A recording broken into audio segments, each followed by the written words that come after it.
ಸಮಾಜದಲ್ಲಿ ಕೆಲವೊಂದಷ್ಟು ಆಚರಣೆಗಳು ಬೇಕೋ ಬೇಡೋ ಬೇರೆ ಬೇರೆ ಸಂದರ್ಭಗಳಲ್ಲಿ ಬಂದುಬಿಡ್ತವೆ.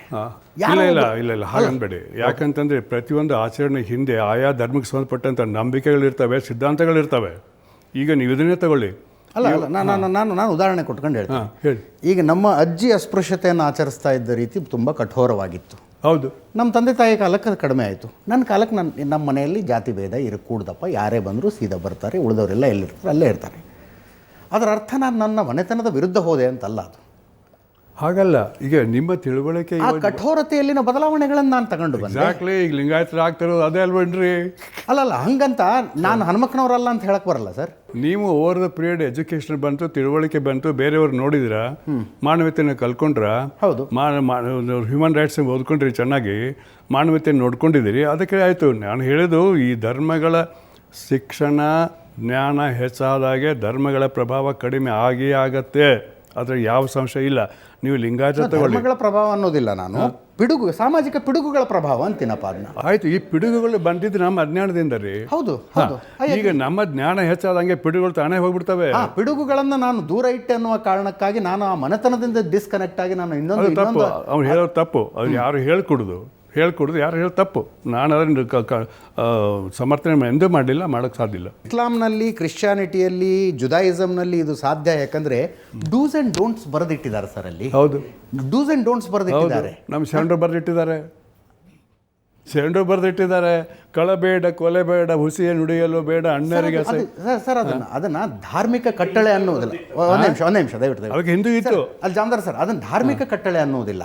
ಇಲ್ಲ, ಅದು ಮನುಷ್ಯನ ಮೊರಾಲಿಟಿ. ಇಲ್ಲ, ಅದು ನಾನು ಹೇಳ್ತೀನಿ. ಅಲ್ಲ, ಒಂದ್ ನಿಮಿಷ. ಲಿಂಗಾಯತರು ಕಳಬೇಡ ಕೊಲಬೇಡ ಅಂದ್ರೆ ಉಳಿದವರು ಕಳತನ ಮಾಡಬಹುದು, ಕೊಲ್ಲಬಹುದು ಅಂತ ಅರ್ಥ. ಲಿಂಗಾಯತ ಅಪ್ಲೈ ಆಗತ್ತೆ, ಉಳಿದವ್ರು ಮಾಡ್ಕೊಂಡು ಜೈಲಿಗೆ ಹೋಗ್ತಾರೆ ಅಷ್ಟೇ. ಅಲ್ಲ, ನಾ ಹೇಳೋದು ಕಳಬೇಡ ಕೊಲಬೇಡ ಅನ್ನೋದು ಧಾರ್ಮಿಕ ಕಟ್ಟಳೆ ಅಲ್ಲ.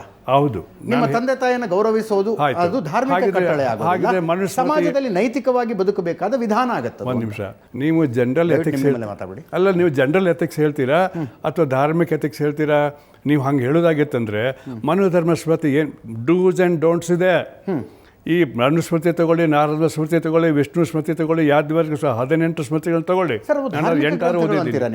ಅವು ಧಾರ್ಮಿಕ ಗ್ರಂಥಗಳ ಮತ್ತೇನ್ರಿ? ಅದು ಏನು ಹೇಳ್ತಾರೆ ಪ್ರಾರಂಭದಲ್ಲಿ ಮನುಸ್ಮೃತಿ ಏನು ಹೇಳ್ತಾನೆ? ಇದು ವೇದಗಳ ಒಂದು ಭಾಗ ಅಂತ ಹೇಳಿ ಚಾಲನೆ ಮಾಡ್ತಾನೆ ಮನುಸ್ಮೃತಿ. ದಯವಿಟ್ಟು ತಾವು ಓದಿ, ಕನ್ನಡದಲ್ಲೂ ಇದೆ. ಅಲ್ಲಲ್ಲ, Manu is not a messenger of god. Manusmriti is not a message of god. ಅದು ಮೆಸೆಂಜರ್ ಗಾಡ್. ಈ ಕರ್ತವ್ಯ ಬರೋ ಸಂತೋಷ.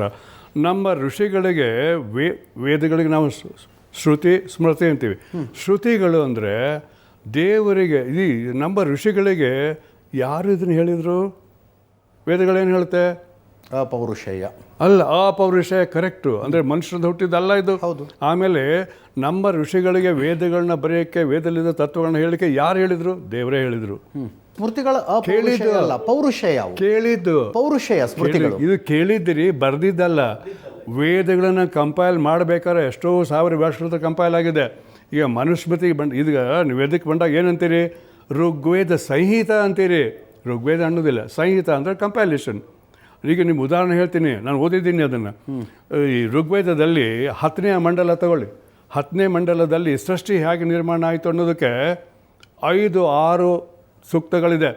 ನೀವು ಅದನ್ನೇ ಕ್ರಿಶ್ಚಿಯನ್ರಿಗೆ, ಮುಸಲ್ಮಾನರಿಗೆ ಮತ್ತು ಜೀವ್ಗಳಿಗೆ ಹೋಗಿ ಒಂದೇ ಇದೆ. ಅದು ಯಾವುದು? ಅವ್ರ ಬುಕ್ ಆಫ್ ತೋರಾ ಅಂತ 24 ಬುಕ್ಗಳು, ಅದರಲ್ಲಿ 5 ಬುಕ್ಗಳು ಪೆಂಟಾಟ್ಯೂಕ್ ಅಂತಾರೆ. ವೇದಗಳು ಭೂಮಿ ಹಿಂಗೆ ಸೃಷ್ಟಿ ಆಗಿರುವ ಸಾಧ್ಯತೆ ಇದೆ, ಆಗಿರಬಹುದು ಅಂತ. ಎಕ್ಸಾಕ್ಟ್ಲಿ. ನಾನು ಅಲ್ಲಿಗೆ ಬರ್ತೀನಿ. ನಾನು ಅಲ್ಲಿಗೆ ಬರ್ತಾ ಇದ್ದೀನಿ.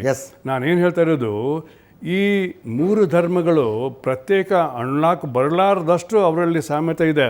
ಅದನ್ನು ಯಾರು ಇವರು ಹೇಳ್ತಾ ಇಲ್ಲ. ಯಾಕಂದರೆ ಜೆನೆಸಿಸ್ ಅಂತ ಜೂಗಳ ಬೈಬಲ್ನಲ್ಲಿ ಒಂದು ಬುಕ್ ಇದೆ.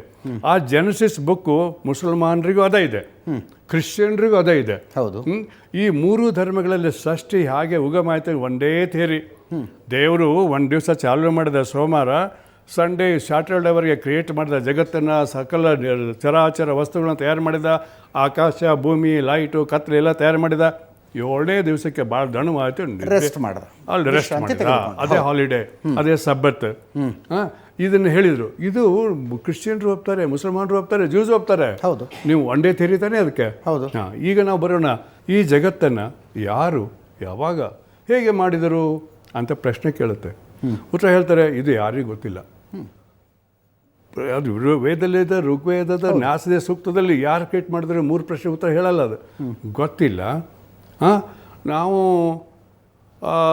ಪರ್ಹ್ಯಾಪ್ಸ್ ಹೀ ಅಪ್ ದೇರ್ ಮೇನು, ಮೇಲೆ ಅವನಿಗೆ ಗೊತ್ತಿರ್ಬೋದು ಅಥವಾ ಗೊತ್ತಿರಲಿಕ್ಕಿಲ್ಲ. ನೋಡಿ ಹೆಂಗೆ ಹೇಳ್ತದೆ, ದೇವರಿಗೂ ಕೂಡ ಗೊತ್ತಿರ್ಬೋದು, ದೇವರಿಗೆ ಗೊತ್ತಿರಲಿಕ್ಕಿಲ್ಲ.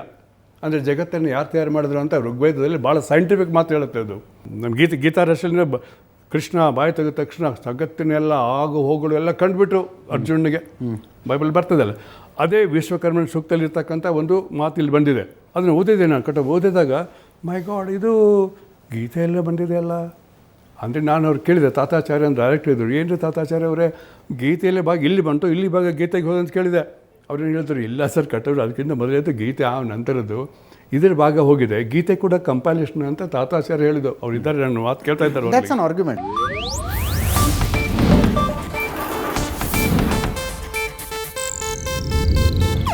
ಇದು ಏಷ್ಯಾನೆಟ್ ನ್ಯೂಸ್ ನೆಟ್ವರ್ಕ್ ಪ್ರಸ್ತುತಿ.